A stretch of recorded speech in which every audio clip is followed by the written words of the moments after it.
support, especially paired with something like the Udyr. Yeah, Rell is insane. You can see 70% win rate right now. Like 50% of those games are crisp on FPX as well. But LvMao going to be going for that one for himself. Exceptionally strong support. I believe got buffed as well. Rell is just bonkers. Anyone that's not playing Rell, if you want to pick in solo queue that nobody really knows how to play against just yet and is insanely strong, pick up Rell. She's insanely good. The Gragas as well going to be locked in. Could go to Zoom. Could go anywhere, honestly. I will not try and figure it out. What's up for Suning, though? Yeah, I think it will be the top lane for Zoom on that Gragas. They're probably going to go for that last pick going towards the Udyr, and then they set themselves up super nicely for that top side of the map.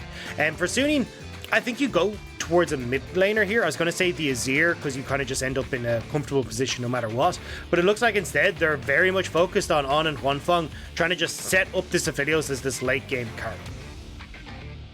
Yep, the Aphelios Thresh. It's kind of the standard that we see alongside Aphelios, is having that Thresh as the safety net for him. You've always got the Dark Passage to pull him out. And, well, JDG. They're being so clever here. They're gone, hey, you know what? Short range AD carry bot lane. Cool, we've got a Gragas who can play disengage. We're just going to go poke. So they're going to take this Lethality Varus. They're going to go for the poke. If Suning don't ban away the Azir here, they're actually trolling. Like, they are 100% trolling. Like, this game is done if JDG get their hands on Azir. All right, well, we'll have to wait and see. The Zoe was already banned, so that's one of those poke mages removed from the table at very least. JDG gonna ban the Jace here, so maybe looking... I mean, you'd expect Gragas to be top, right? So, I mean, there's a world where it could be Gragas jungle, I guess. But I guess Jace just has a good matchup against Gragas as well. Yeah, exactly. That's all they're trying to do, is just get a decent matchup for Zoom in this top lane, but also get rid of some of the top lane picks that can still facilitate this more long-range style. So they're just limiting the options here. So Suning ban away the Udyr. Honestly, I think with the Lilia band and the Udyr band, Kanavi will still be pretty okay. Like, there's enough opportunities here. Honestly, could even go towards something like Nidalee if he really wants to double down on this, but Nidalee not the best pick into Olaf. Either way, though, fits very well with what JDG are trying to go for. All right, well, the Gnar banned away. It's been one of the standard picks that we've seen going against the Gragas. I mean, it's just been a pick we've seen going against everything, honestly. It's been blindable. But over to Suning. Let's see if that Azir ban comes through that you mentioned. It's Kindred banned away instead. The Graves that we saw last game is maybe just going to be locked in, allowing that final pick. But Angel could go for the Azir himself. Angel is one of the best Azirs in the league. That's my big worry here, at least for the JDG draft, is that you just take these here as Angel and you're actually pretty okay. I like this Gangplank cover from Bin. He's kind of correctly identified, hey, look, they have the ability to just play at range, so at least this Gangplank, we can plunk down on top of these long-range carries, try and get this engage tool off. But if I'm an Angel here, I either take the Azir and just kind of laugh at them, or looks like he might actually go towards Twisted Fate and just try and double up in this long-range engage that can definitely set up against what JDG are going for. Still hovering, he's still undecided. It is going to be the Twisted Fate in the end, which means that Yagao gets to go for the same matchup once again. It worked out real well for him in the last game, and compositionally, the Azir fits just nicely. So Yagao likely to go for that one. I do just want to quickly mention that we've got the Gangplank for Bin. We talked about it before the games began. This is one of my favorite picks for Bin right now. He's one of my favorite Gangplanks in the entire LPL. He's so damn good on this pick, especially when he can find himself the flanks. If we get towards the late game, look at Bin. Watch this player, because he will pop off. Hey, look, Munchwills, I'm gonna let you finish, but JDG have the better draft here. Like, this is absolutely insane from JDG. Like, I love how this is going to operate, because they've got so much poke, so much long range to deal with Suning. And even if Twisted Fate does go in for this engage, right? You got a Gragas! Gragas just body bops him, or just throws that cask in his face. And you're like, cool, peace out. Or even he throws the cask at the rest of Suning that are trying to come in. And then you're just like, right, we kill the Twisted Fate, and then we just back away. We just use this range again. So honestly, if Suning are trying to actually make these plays and picks happen, it's going to be really, really difficult for them to go for. This is where they need to make sure they're on point with their side lane control. If they actually operate in towards a 1-3-1, maybe they can make this work, but I'm not convinced after seeing the way they tried to play around side lanes in the last game. I can't believe you just canyon me like that. I'm gonna have to make like T Swifty and shake it off. And you know what? Suning are gonna have to shake off game number 1 as well, because JDG looked pretty good game number 1. Suning, not so much. Trying to team fight with a pick composition against the front to back comp, not necessarily the greatest strategy in the history of the game. But going into game number 2, this Graves still somehow a priority for both of these teams, despite the 25% win rate. It's still just a priority. Kanavi going to be going with that one, but I'm keeping my eyes on Yagao. I'm keeping my eyes on Loken, who's going to go for this lethality Varus in the bottom lane. Huanfeng, that hyped up superstar carry for Suning, the guy that the whole of Worlds was about for this team, now against a composition that is entirely built to counter his pick. I'm actually, sorry, just completely rambling off topic. The Yagao still going lethal tempo baffles me here, especially when, like, you already saw that he's going this very poke style. He's not going for this like rapid attack speed with Nashor's Tooth. He's weird to not see him go for the Arcane Comet. I thought that was what we see again here, but yeah, he's just opting in towards the lethal tempo, providing all the attack speed he needs in these later portions. I will say, Dagda, your definition of off topic is a little weird, because we're being paid to talk about League of Legends right here, and your vision of off topic is let's just quickly hit on the mid lane runes. Yeah. You need to get out more if that's your off topic. Yeah. Look, this is why my Valentine's Day was a little bit unsuccessful, all right? It was like, hey, do you want to get a drink? I mean, can I just get a blue buff for a second? Or like, can we just work around this? Yeah, the only thing I was drinking on Valentine's Day is the blood of my enemies. I'm pretty sure we were just playing League of Legends. But anyway, enough about the horrific events of Valentine's Day. Great question, because that buff's already gone. He's disappointed on that one. SofM's on Krugs. I don't think SofM saw him, though. So Kanavi is just going to take the chickens. This is kind of hilarious. Yeah, they got a ward there onto the chicken, so I think Kanavi was like, hey, look, SofM has probably started topside or is else going right into Krug, so he just steals them away, so real nice pathing coming through from Kanavi. That's such an SofM move, taking the chickens like that, and it's just happened to SofM. This is such a weird dichotomy that we're seeing. And now Kanavi gets to just go back, take his full clear, and meet SofM on the top side. Yeah, and this is something we actually see a lot of Lilia players do. They'll use that mid lane pressure to try and steal away some of these camps. But the funny thing is, like, as you can see, there's a ward there. Like, they spotted where Kanavi was going. So they knew he went over towards the opponent's side. But either way, nice job. Now, there is the potential here for SofM to maybe try and invade on towards Krugs with the pressure Bin has in top lane. But it's going to be pretty difficult to do. So I don't know if he really wants to go aggressive or if he'll just take the L instead.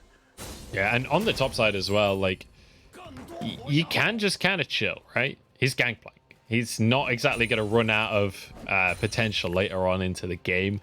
Bin got to pick this into what Zoom already had. He's quite happy to just sit here, throw out some Qs, get a bit of extra gold on the CS, and just rock and roll, scale up towards the later stages. Nice little hook from On, and Huanfeng, tons of follow-up onto that. It's going to be Illuma. I nearly called him Crisp. I'm just so used to Crisp playing Rell at this point that I actually just nearly called LvMao Crisp at this point.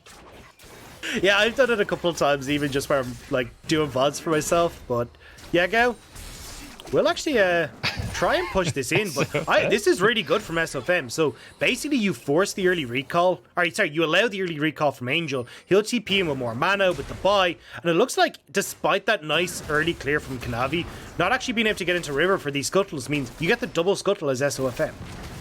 Yeah, I think it was more because of, not because of, like, acknowledging that he wasn't going to be able to contest against an Olaf for the scuttles, just going, look, all right, let's just grab some crabs instead. But Kanavi's like, all right, you have the bottom crab. I'm going to take a top laner instead. But Ben is aware of the situation, will be slowed down, but should be able to survive this one. Dodges the second Q. Kanavi can't dive this one, and Ben's going to be A-okay.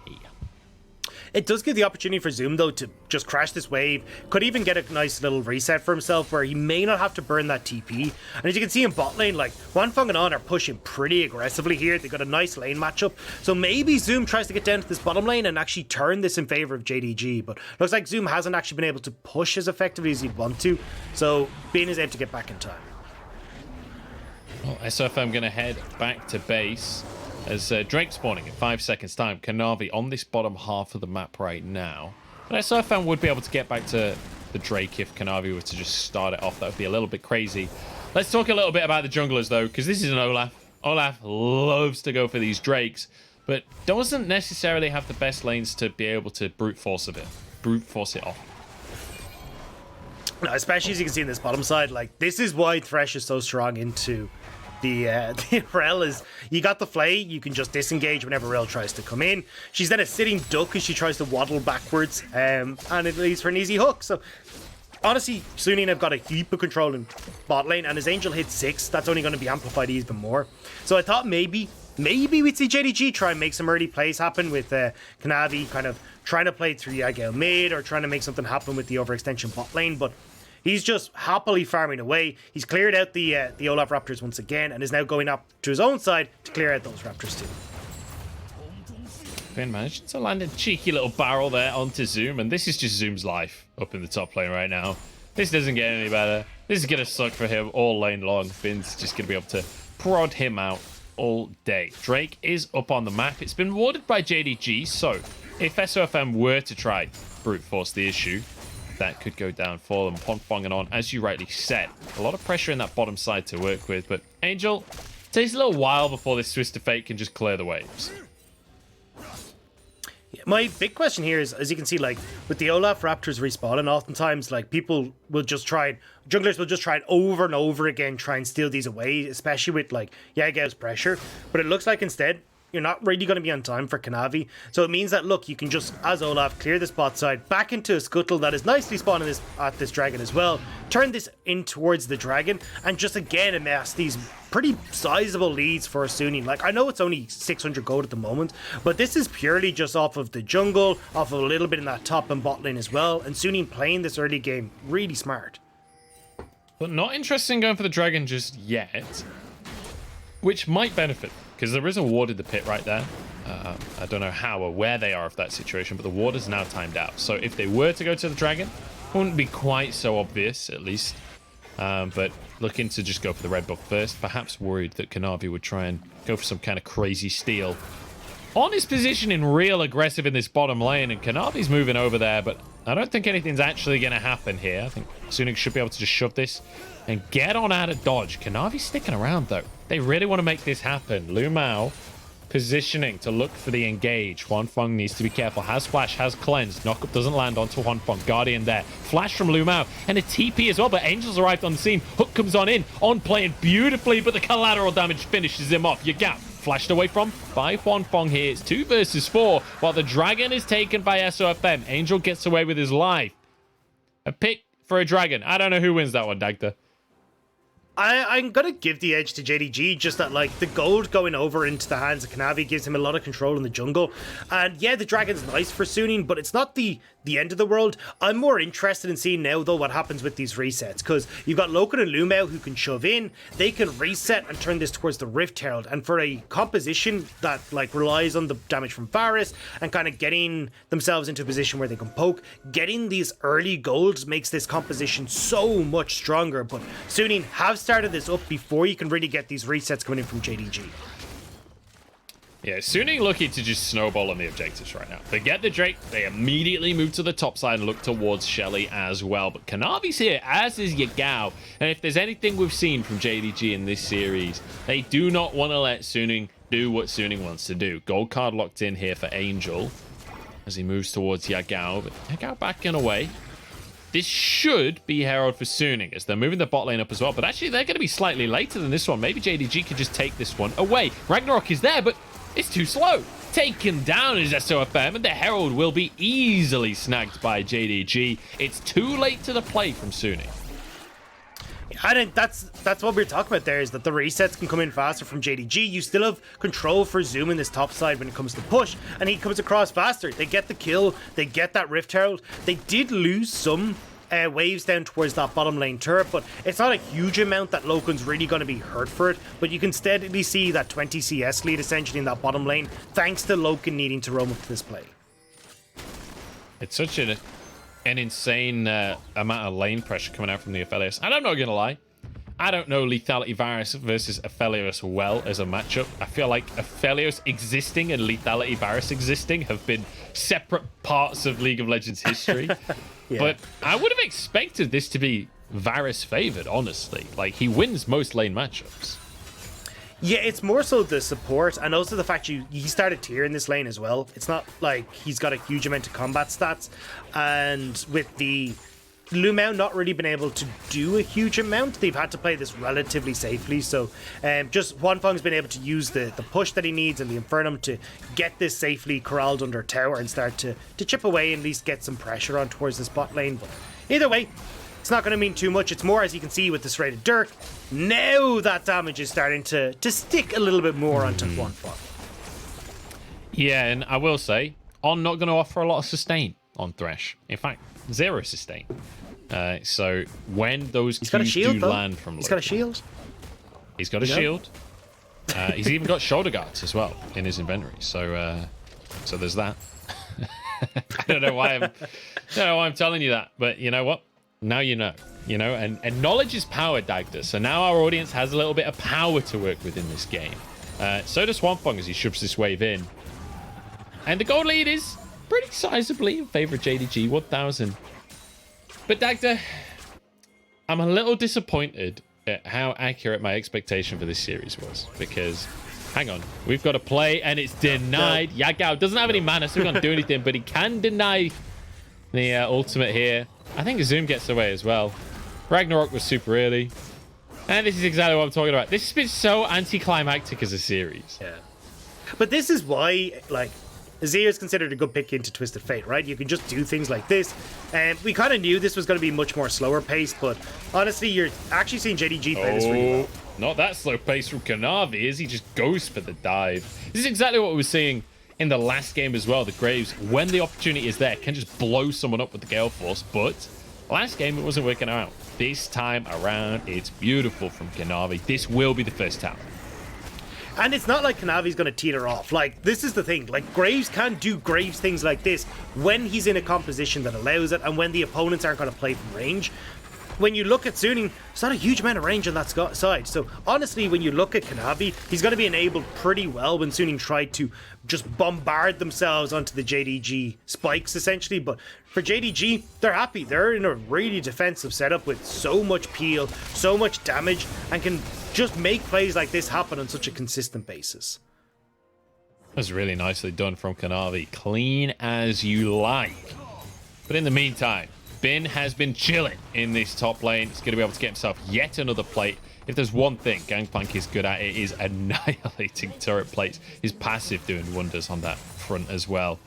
Zoom's arrived again, but a bit of a sizable lead for Bin in the top side. Has the ultimate available, has an Essence Reaver already as well.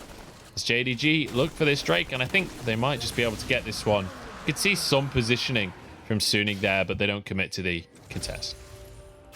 Yeah, I mean, I think it was more so just Suning happened to be in the area, to be honest, because SofM had just cleared out his bot side. There's no real camps on the map, so he kind of just waves from the window as JDG take that objective. And the big thing here for Suning is trying to see if maybe they can deny one more dragon.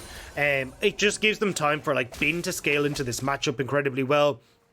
Try and get Angel off into this side lane too. Like the 1-3-1 I think is the best course of action here for Suning, because I think the second that they opt in towards team fights, it's just doomed.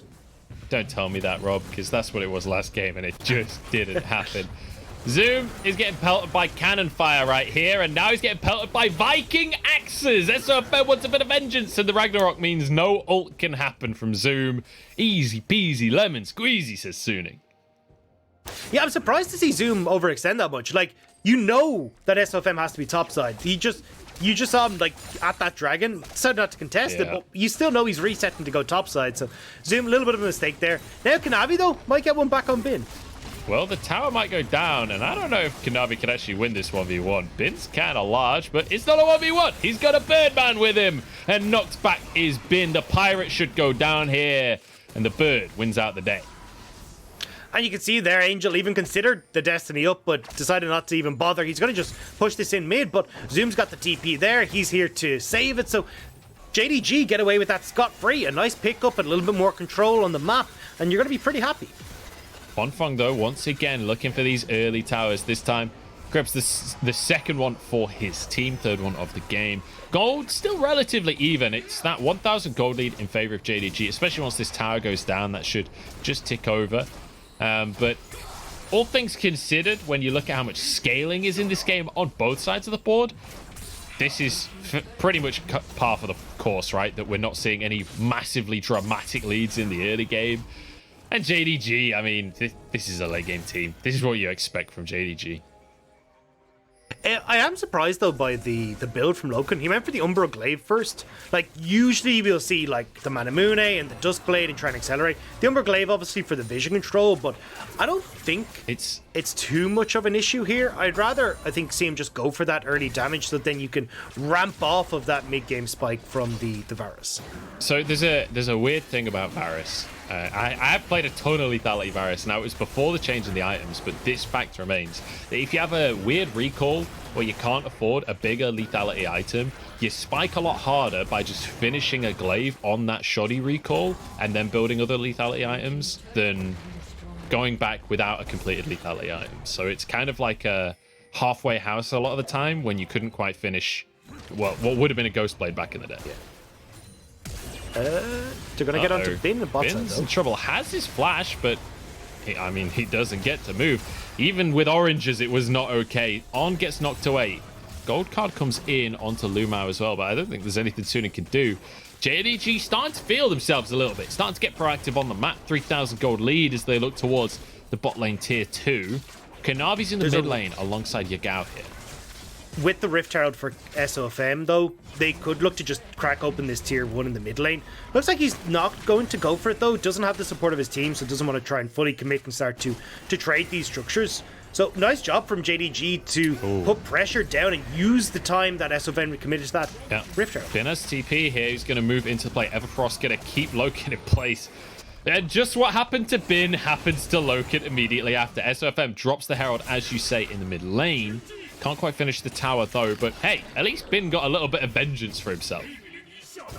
Yeah, feels a little bit more vindicated there. The Dragon, though, in a 50 seconds is going to be where you need to get a little bit more vindication for Bin, because at this stage, if JDG is just allowed to start stacking up these Infernals Dragons, it's going to be messy time for Suning. And as Zoom forced the flash away from the Viking. I feel like SofM has a macro going on, where anytime any opponent appears on the screen, Ragnarok is enabled immediately. Like every single time he's walked within 10 meters of any opponent, Ragnarok is popped and he just tries to fight them immediately. It's basically not worked the entire game so far, but he's still quite happy to just slam the R key. And rightly so, because look at the cooldown on the left of your screen. Before I've even finished my sentence about it, it's halfway off cooldown already. I mean, it's a Valhalla sense, right? You just know that there's going to be fighting, and this is kind of an innate sense that SofM has. It's just like, yeah, there is someone around here that I can kill. We've seen it a couple of times now across his games, and that Valhalla sense just breathes through him. I don't think you know what Valhalla is. Valhalla's like heaven, dude. There's not that much fighting there. Yeah, but Valheim, it's a heaven. It's a heaven where you fight at all times, like now. Valheim is pretty action-packed. I don't know if you guys at home have been experiencing that, but JDG trying to stack up and become somewhat of a bone mass, whereas you're expecting Suning to be playing more of like the Elder kind of gameplay where they want to be at range. I'll take your word for it. Because I didn't even accurately describe the compositions, honestly. I just wanted to try and brute force that analogy in. That's how the best analogies work, where you just force them in. But it looks like JDG are going to get forced on top of here by Suning as well. Yeah, Zoom's in trouble. Will be locked up. TP comes on through and actually knocked away. But SofM, he's seen someone, so Ragnarok is there immediately. And they charge down. Zoom finishing off a kill. This is what we wanted from Suning. We want them to play side lanes, play for picks, and it's starting to work out. That's 2 picks in a row onto Zoom. Yeah, and a nice job here, especially as like Zoom has just been the punching bag essentially for Sunni. And as long as they can keep Zoom off the map, keep these lanes pushed in, they can start to get a lot more control, because right now the biggest issue for Sunni is that mid lane tower, just stopping them from getting the deep vision and really pushing these lanes. But what the fuck? Oh, he's denied. Kanavi tried to make the miracle play, but the miracle has turned to a biblical disaster. The tower still goes down because they just don't clear the minions fast enough, but you know what? Pick is going to be in favor of Sunni, and Baron is about to spawn. They do have Aphelios, but in goes Yagao, knocks them in and takes them down. 2 kills go the way of JDG and SofM. No Ragnarok this time, my friend. He's trying to finish off the bird, but the bird says no. I mean, this isn't even over. Angel's still here looking for LvMao, but I don't think you want to be there. I think he's going to have to back away from this one. I don't know if JDG can do the Baron. Looks like the answer is yes, because the TP is being channeled. Kanavi is moving over from the base. Angel is in the scene, though. He's on the situation. I don't know what he can really do. He's got Bin moving over. Cannon Barrage about to come off a cooldown and immediately dropped onto the pit. Look at the low health bar. Splash in from Angel. Yagao gets into the pit, but the Baron is DPSing him right now. He's low. Barrels go in. Bin gets 1 kill for himself and moves into the pit. Angel and Bin against the world. Double kill for the Pirate. Now onto the Baron they go. And it's stolen by Angel. Soon it come out on top. The hook now slides into the plate as well. And Kanavi is taken out of the picture. LvMao chased down by Bin. And everything comes up for the Lions. JDG and throwing up Baron, name a better duo. That's the second game in a row now that JDG have tried to take this objective, and they've given it all away. LvMao is trying to run away on the horse, but there's nowhere to go. There's nowhere to hide. The Viking is on the way. Bin's trying to start a pub because he is just stacking up barrels right there. This is just not working out for him. And now into the mid lane they go. They got themselves the Baron, but importantly, they also got an ace off at the top of it. And Suning suddenly flipped this entire game onto its head off of the back of a bad Baron call by JDG. And it would have been okay if Kanavi had been there. Kanavi wasn't there for the entirety of that Baron take, and you can see just not having the DPS from this big Graves really hindered them in trying to solidify that. Fantastic job from Bin as well. I mean, when everyone's grouped up in the Baron like that, it's easy to get this ultimate down into the cast. Great setup from Angel as well to make sure that you can enable the Graves, or the Gangplank here. But you can see, look, Kanavi, he's only on the way across, and JDG are pretty much already dead. The AoE from the Baron, from the Barrows, from this Twisted Fate as well, were way too much for them to deal with. And I don't know what happened. Like, Kanavi had Smite. Like, he should have been able to just take that away, but instead, Angel's got the DPS and is able to secure the objective for Sunni. I don't know if you saw the crit that I saw from Bin there as well onto Loken. He gets the kill onto Angel, then just walks up to Loken, twats him with the sword and flashes out of the pit. It's just Loken's like left in horror. He's gonna be living through that moment for years to come. And we said Bin's Gangplank is something to be feared. He comes into this game with the Gangplank, the 2v5 play with him and Angel. This is the kind of play I wanted to see. This is the Bin I've been hyping up. And we haven't actually seen too much of him because he's just been steadily farming. Like, he's nearly 2 levels ahead of everyone else in this game. He's at level 15, the highest level regardless in this game, and he hurts. But so does Yagao. Yeah. SofM, for the 27th time in this series, overextends and gets absolutely wrecked for it. The Dragon might just be able to be burst out, though. I don't think Kanavi can get in here and go for the Smite Steal on. Going to try and zone away. Dragon down to 2,000, though. The rest of the team didn't help Huanfeng. He was the only one doing the Drake. If he'd had literally any help, that would have gone the way of Suning there. That is pretty disappointing to see, honestly. I feel like that should have been Suning's Drake. Yeah, 100% should have been Suning's Drake. And the fact that SofM was on top side farming JDG's jungle just told you where the priority was, and that's a major issue. Like, why SofM is up here, I do not understand. Like, when you see where the rest of Suning are clumped, this doesn't make any sense to me. He's just like, 1v3. I kind of like those odds. Yeah. You're going down, Loken charges under the tower. Oh. I mean, in fairness, Bin had the Cannon Barrage available as well. But you'd expect Bin to go for the cannon barrage first, right? You'd expect that to be the start of the play. I don't think that this was a coordinated play. I think this was SofM seeing an enemy and pressing Ragnarok the split second he's in range again. Yeah, I mean, look, sometimes it works, sometimes it looks great, and like other times, we get this. I don't know what I'm supposed to say. Dagda, last game we had like 18 kills in the entire game over the 40 minutes or something. This game we got 18 kills in 24 minutes. I'm okay with this. If SofM wants to kind of run it a little in the name of giving us action, I'm okay with that. I mean, JDG are going to be pretty okay with that as well, because they've now got themselves one dragon away from that soul point. They've got a big old Varus. They've got a massive Azir now as well, who's just finished that Void Staff. Like, this Azir is going to do so much damage. You can see JDG, they're feeling it. They're just pushing straight on us, onto Sunin, flexing at them, saying, come at me. What are you going to do? Oh no, Ragnarok having to be used because Loken managed to get the Chain of Corruption in. And just to reiterate what we said way back in the draft, what we were talking about earlier on, if JDG can just sit mid lane like this and keep Suning at arm's length, there's very little Suning can do about this. There's a lot of poke on the side of JDG, and it will become very difficult to deal with. Bin is pushing real far in this bottom side, and there's a whole bunch of cavalry heading his way. I think he had a window to get out there, and he did not take it. Flash having to be used now. Zoom has the explosive cast. Oh, the TP comes through. Can he get it in time? Explosive cast is there. Bin tries desperately to get away with it, but it's just not happening, and he's taken down. And this is the problem with this composition when you fall behind. You can't push up past river, and the second Bin does, JDG are like, cool, we'll take it. That's free gold, free money, and we've already got entire vision on this bottom side. So when this dragon spawns in 2 minutes, we just refresh that vision. We've already got it, we know exactly where Suning are, and it makes it so difficult for Suning to move into that jungle because of the poke, because of the opportunities for JDG to pick them off with this Gragas and with this Rell. At least on the side of Suning, they get some farm on the top side. They cleared out that top side jungle. They get the top crab as well. Baron coming up in about 10 seconds time. But I would say more importantly, in 2 minutes, Dagda, that Infernal Soul spawns onto the map if JDG can grab it for themselves. If not, it will be Suning buying themselves another 5 minutes. But man, Lethality Varus, if he gets an Infernal Soul, oh god, I don't want to be Suning at that point.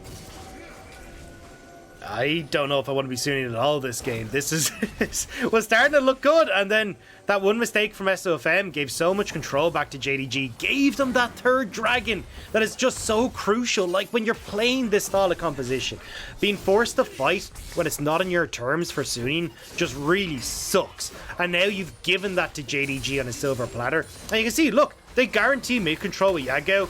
They just shove in that wave. They've got Zoom who's passing off towards this bottom lane to shove in that side as well. And how do you try and contest here? Angel with the TP to the top side here. He's going to try and pressure onto a tier 2. Drake's not up for another 50 seconds. Obviously, Angel will have access to the Destiny to try and get down to the play if the dragon does occur.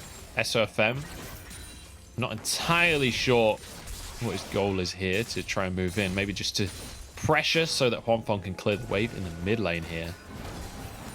And this is just a fight for vision right now. This is a fight for dominance of this bot side jungle. Hook goes wide onto LvMao. They can't quite push too far for that ward. As SofM, you can feel his finger hovering the R key right now. You can feel him desperately wanting to Ragnarok into this play. TP coming out from both mid laners as the Destiny has been used by Angel.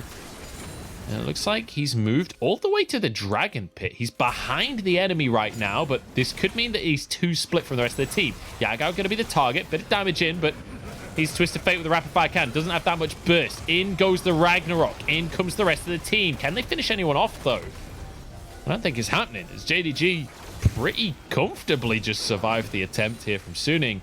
That is 4 ultimates used, and they've achieved basically nothing. Now in go JDG onto Angel, who's just chased out the bottom side of the fight. Gold card flashes away, keeps himself alive. Dragon going to be burst down. It was all a bait. Great bait, mate. 8 out of 8 on this one as LvMao pulls into the play, but he's shredded by the Aphelios. In goes Yagao. Huanfeng flashing out to safety. On, gonna follow him as well. Bin trying to stack up the barrels, trying to stop the chase. It's 4 versus 3. And Suning desperately trying to escape from the play. Huanfeng out on the bot side. On, won't be slowed. Bin has oranges, so can keep himself somewhat safe. Blast cone out as Huanfeng even grabs himself a cheeky little wolf on the back of the play. Bin finishes that one off, and now towards the Baron. Go JDG. Yeah, Angel does manage to distract JDG enough, but I mean, Infernal Soul will still be there in 4 minutes, whereas this Baron won't be. Not if JDG can take it, that's for sure. There we go. Easy Baron for the side of JDG. And Suning, hey, they bought themselves some time, but this poke composition, as great as Infernal Soul would have been, they're still quite happy with the Baron. Yeah, I mean, a Baron just lets them siege up so incredibly well. I mean, you try and defend against an Azir, a Varus that are underneath your turret and just poking you the entire time as Baron creeps rain down damage onto your turrets. It's just not a fun time. And now, with JDG having control of these side lanes as well, they'll be able to, you can see Loken go topside, push that one out. You've already got Kanavi who's on his way bot to shove that one. You just group in any of these lanes and then just rain down all this damage onto Suning underneath their towers. So let's do a cheeky little bit of a recap here, Dagda, because we've got items across the board here. We're 30 minutes into the game. You can see Huanfeng. He's passed 3 items now. Hasn't gone for the Infinity Edge. He's gone for the Bloodthirster because he needs to be able to survive against the poke that's coming out. But importantly, Bin has that Infinity Edge, and you can see what that does there. That's the tankiest member on JDG that just got chunked for half of his health from a barrel right there.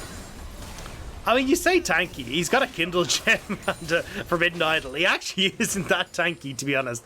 The entire team of JDG tanky. is actually pretty squishy. Tankiest member. That's not necessarily the same thing. But either way, JDG, you can see here, they've set up camp. Got the everything there, but Suning want to fight.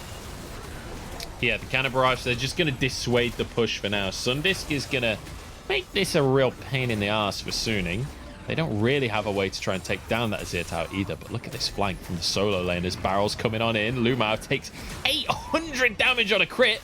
That is kind of insane. An Angel having to kite away. QSS used there by Kanavi, but not to any avail because of the Everfrost. Ragnarok having to be answered. So, CC immunity off of both junglers now. The cards are flying in, and actually JDG starting to suffer from a bit of poke damage themselves and struggling to maintain the siege. The cannon's still going strong though, and without the flank positioning, Suning can no longer defend. In they go, and down goes the inhibitor. Nicely done here by JDG to maintain that position in the mid lane. Even though it starts to look a little shaky, they hold on and they clear that mid lane inhibitor. Yeah, especially once they're able to force Angel away. There's no real threat of a flank, which makes it a lot easier for Yagao to just go underneath the turret and tank that, finish off the structure. And now they can back away, rinse and repeat, get down these last couple of side lanes. And again, in a minute 40, you've got this Infernal Dragon again. So Suning are forced to fight. They need to get these waves in order, so at least they're not just running headfirst into JDG as minions do work in their side lanes. And Huanfeng has just come out of base, so he will not have an Infinity Edge before this Drake spawns, unless he can, unless he was real close on that recall and just didn't quite have it. As he'll grab a couple of supers at least before the Drake comes up, so maybe there's opportunity for something. Kanavi dashing away, TP by Bin as well. Suning are really committing to this fight, but LvMao gets over the wall, hooked back in. Everfrost is there. They're CCing him over the wall. Redemption comes in, and LvMao survives. But there's still a minute until that dragon, so you still get LvMao ability to reset, but the redemption is not going to be there. I don't even know if it was redemption. Then the battle song will just about be up, but the Everfrost and that will still be available. So Suning actually, surprisingly, even with investing all that, are still going to be up and ready for this dragon. Yeah, they didn't actually commit that much themselves as Suning. And it will be LvMao's flash at very least, so it can be quite a big deal. Obviously, Hex Flash still available for him, but can't make the instant flash play on the Rell, which is always going to be a bit of an issue for him. Here we go. Drake up in 20 seconds. What are we looking out for here, Dagda? You're going to be looking to see if JDG, well, can just collapse on bot side, because Suning want to pick. Uh-oh. Well, that is exactly what we're seeing. Yagao steps forward, has the Zhonya's though, keeps himself safe, flashes from the solo laners here. Yagao goes in. Kind of barrage behind the play, though. LvMao's gone in to start the fight, but he's completely on his own. In goes Angel to the top side of the map, but it's not working out because it's all about Yagao on his Azir. Angel, you can't take that 1v1. Been against the world, but he's taken down the world. Is too strong for him. And now Ragnarok can't save you, SofM. He's totally alone. And JDG, they don't want the Drake. They want to win the game. And they will get to do so. A great fight from JDG, separating them as Loken. Oh, no! Oh, no. Just because your team is spent does not mean you can 1v1 Olaf, my friend. JDG are really low. Hang on, JDG are super low. This could actually be the Viking moment. All right. Here we go, SofM. This is your moment of glory. Doesn't have Ragnarok CC'd up, and Zoom is just going to be able to finish him off. Dagda, you built it up, and it all just collapsed before my very eyes. Nexus being taken down, and you know what? Forget SofM, because the only one I want to talk about right now is Yagao on this Azir as they take the 2-0. So nicely played by JDG. Being able to pick up this victory against Suning is going to be so much for their morale. Coming off of that Chinese New Year, now coming into this new half of the split with the victory. And you know, we were coming into this series saying both these teams a little indecisive, a little unsure on some of the plays that they were making. This felt a lot cleaner for JDG. Still work to be done. I'm not trying to say this is a perfect team. Definitely a few mistakes being made, and definitely not the cleanest macro we've ever seen in the world. But you know what? They drafted scaling compositions. They played for scale. I mean, the second composition wasn't even really that much of a scaling comp, but playing towards their win conditions, playing at range in that second game, and managing to make it work for themselves. Yeah, and I think a large portion of that was just down to Kanavi having control of jungle for a lot of these games. You can see in the early stages, yeah, we got the double scuttle coming in for SofM, but certainly when it came towards like impacting the lanes, Kanavi getting in towards that top side, giving Zoom a bit of breathing room in that unfavorable matchup, meant that from Suning's perspective, they didn't have a huge amount of lanes that they could really play around. And again, Angel not having a big impact on this Twisted Fate meant that they couldn't really get the ball rolling in the manner that they were hoping for. And like JDG end up picking up the team fight wins. They end up picking up these dragons and forcing Suning into uncomfortable positions. Yeah, I mean, beautifully done. And Suning, unfortunately, in those uncomfortable positions, really struggling a bit underneath the pressure that JDG was able to layer on. If there's one thing we've talked about JDG over the last sort of, I don't know, 15 months, it's been that JDG, when it comes to having an advantage, are very good, slowly but surely inching that advantage forwards. This one got a little bit chaotic in the mid game, but JDG managing to hold on at the end of the day, and Yagao especially on this Azir. We've talked about his Azir pick before. I feel like Suning needed to respect that. I feel like they needed to take it away from him and get it for Angel, because, yeah, I mean, there were good moments for Angel on this Twisted Fate. I'm not trying to take away from that, but when Yagao is looking so good on Azir, when Azir is so good in the meta right now, and then you have a great Azir player, maybe just play towards that style. But even he's just great into the Twisted Fate as well. I mean, every time you're trying to TP, it's really hard to find priority and the opportunity to actually get that teleport off. And then when you do, Azir just flies in on top of you, truffle shuffles you back out, and you're just like, cool, well now my Destiny's on cooldown, we got nothing for it. We saw when they tried to make that top lane play, there was just nothing that could be followed up on, and Zoom walks away peacefully. So there's a lot of draft things here which were kind of surprising for me for Suning. But certainly this priority on the Twisted Fate didn't make a huge amount of sense to me. And we just got to point out, you can see Huanfeng's damage, and I'm sure people are spamming about it in chat. 7,000 damage as an AD carry, not ideal. But I want to highlight that this was not Huanfeng playing bad. This was the draft coming out from JDG. The second Aphelios was there. You said it during the draft, Dagda. The Varus came on through. The Azir came on through. They could just play at arm's length the entire game and stop Aphelios doing anything. Yeah, and this is how you play against Aphelios. This was what people around the world were calling for the second Aphelios became really problem, was just play at range. He's got no way to actually close the gap. And if you don't have a team like you see on Suning there that can actually set you up and really force the opponent into your range, you're not going to do particularly much. Because, well, you're going to get poked by the Varus, you're going to get poked by the Azir. The second you try and get into range, well, it's Emperor's Divide, it's a Gragas cask, it's so much that you have to deal with here. So for Huanfeng to actually play the fight and play it safe was essentially impossible. And when you've got this 1-3-1 that's falling apart for Suning because SofM is into twice, well, what do you do? Yeah, SofM, as the supposed shot caller for this team at this point, that's what I've heard, is that he's the shot caller now. Maybe needs to play a little bit safer and focus more on what the team needs to do as a unit, because, I don't know, getting caught out like that in these kind of situations, especially as the jungler, like, that's the worst person to get caught out in most of these scenarios, because it's like usually around a neutral dragon as well. There was like 15 seconds until the dragon's up, and he's like, better 1v3 underneath the mid lane turret. It's like, oh god, SofM. But the problem is, like, it goes deeper than that, right? Because that was bad from SofM to go for that. And he almost turned it into a 1-for-1, but it's still not a good 1-for-1. But at the same time, that was the play where Huanfeng was on the dragon and literally just like 3 autos from Angel or from anyone that was also there that were like zoning the rest of the enemy away. Just walk over and get a Q in and maybe that dragon is yours. But they took so long taking it. And then the whole of JDG arrives and they get nothing off of the play. It's like they doubled down on the nothing that SofM achieved and added more nothing to it. Yeah, I think this series highlighted for me the issues that are there for Suning. The lack of any sort of proactive plays in the early stages, like even on a super proactive champion like the Twisted Fate in both games, they just didn't really get anything from it. SofM not playing towards Bin like we saw previously, especially when you've got like favorable matchups for Bin, like this Gangplank, you can set him up so well. Like you can play towards this Gangplank in the early stages, look for dives with this Twisted Fate, get this Gangplank so far ahead that the barrels that Bin was consecutively hitting just wipe out the team rather than getting them to like a third HP. Instead, though, we end up at SofM going for this clear, consistently, this very heavy farming style that means that the rest of Suning don't really get the help that they need. And then JDG, when they get to the later game team fights, have a better composition and honestly are just better team fighters as a whole anyway. So they're clearly going to win if you just let them go late game.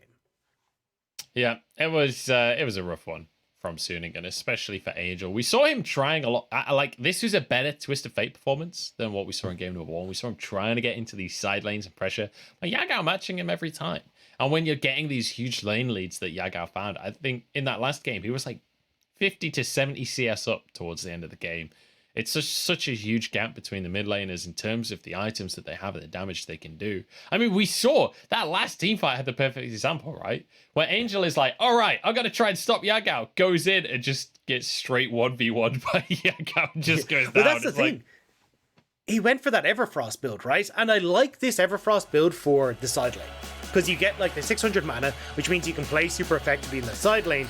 But the problem is that when you get to team fights, you're all utility. You don't have the damage that Rocket Belt offers. You don't even have the extra magic pen that comes with that mythic passive as well. So you're not a team fight carry. You're not going to be able to do it. You're about creating pressure on the side lane and using the utility that the Everfrost offers. But instead, it goes to the MVP goes across to Yagao, who had the far superior mid lane performance in this series.